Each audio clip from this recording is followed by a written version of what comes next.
бәрінің сұрап отқаны сол.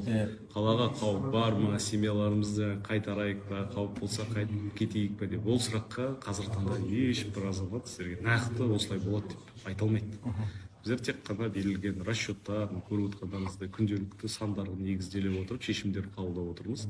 И олардың берген прогноздарын жеңілмен өткізетіндей қылып жұмыстар атқарып жатырмыз. Яғни қалаға проблема жасап.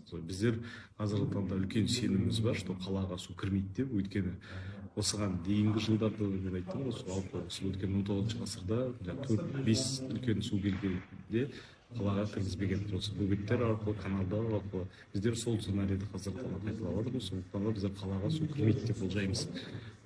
Дегенмен де кейбір елді мекендер, бұрын сол болмаған елді мекендер бар, мысалы 93-тері. Мысалға Көктем микрорайоны, мысалы бұрын болған жоқ, Жұлдыз мына жағында, Көктем все-таки Жайық жағасында. Бірақ біздер үлкен балдар салып шықтық. Мысалға бұрын 93-терде Көктем, қазір тұрған Көктемнің орнында судың частично кірген болып тіркелген. Қолмарлы тұстардың қазіргі мысалға жаңадан қосылған микрорайонда бұрын судың астында болған. Бірақ қазір біздер тағы да айтып отырмыз, өздеріңіз көріп жүрсіздер ғой, ол жерлерде үлкен бөгеттер соғылып, нәтижесінде биыл 93-тегідей қайталанбайды деп біздер сенім айтып отырмыз.